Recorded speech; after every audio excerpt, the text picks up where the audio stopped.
کې دوستانو، امید لرم چې روغ او جوړ به اوسئ او د سادو جامو کې به پټ اوسئ. زه فضلدین احساني یو ځل بیا ستاسو په چوپړ کې حاضر شوم. نو غواړم چې یو نوی ویډیو تاسو سره د یو نوي او په زړه پورې موضوع په اړه شریکه کړم.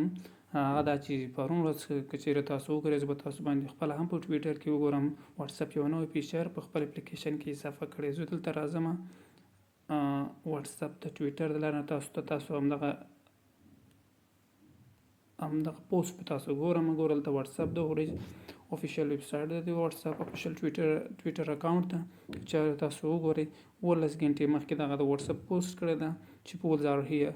اوس تاسو کولی شئ له دې نه وروسته تاسو کولی شئ چې په خپل واتساپ کې د ګروپ ملګرو سره شخصي خپل یو کس ته انډیویژوال یو کس ته هم تاسو کولی شئ چې دغه د رایګیري پوسټ وکړئ. لکه مثال چې په اړه باندې راګیري کې زه تاسو په وړاندې تاسو ته اوس همدغه پولز اپشن کوم عملی ښیم چې څنګه تاسو کولی شئ ترې استفاده وکړئ. اوس راځم واتساپ ته. واتساپ که چېرې اوس چې واتساپ ته راغله، مثال په ډول ما واتساپ خلاص کړ. که تاسو غواړئ شخصي او یا کوم یو ګروپ ته تاسو دا هغه وکړئ، رایګیري یو پوسټ وکړئ چې په هغه کې تاسو د ملګرو رای واخلئ. دغه د اوس دغه مثال ډول دغه ګروپ ته دې ته زه مثال ډول سره د رایګیري یو پوسټ کوم. نو دې لپاره به تاسو لومړی څه شی وکړئ؟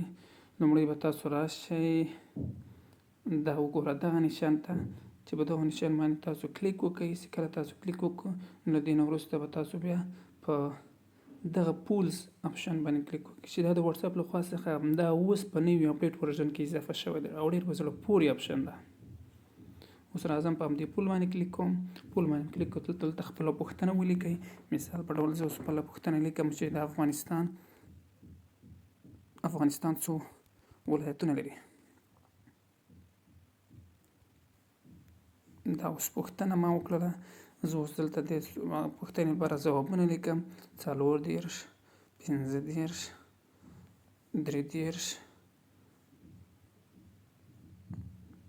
30 کولی شئ چې نور ځوابونه هم تاسو ولیکئ او دلته په دې اپشن باندې به نور کلیک وکړئ.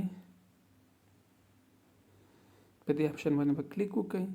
په دې اپشن باندې چې کله هم کلیک وکړو نو ستاسو پوسټ به پوسټ شي. دا وګوره اوس بل ملګري په اسانۍ سره تاسو رایګیري ته تاسو مخکې ګورل ته زه رایګیري کوم. دا د نن ورځې ویډیو ملګرو، امید لرم چې خوښه شوې وي. په آخر کې زموږ چینل سره سبسکرایب کړئ او نور ملګرو سره یې هم دا ویډیو شیر کړئ چې تر څو نور ملګري هم له دې ویډیو څخه استفاده وکړي او د زنګ بټن هم وایي چې تر څو له دغه ویډیو نه چې تر څو نور نوي ویډیو په نوي موضوعګانو د واتساپ یا نور سوشل میډیا اپلیکیشن په اړه باندې راځي تر ټولو مخکې به تاسو ته رسیږي.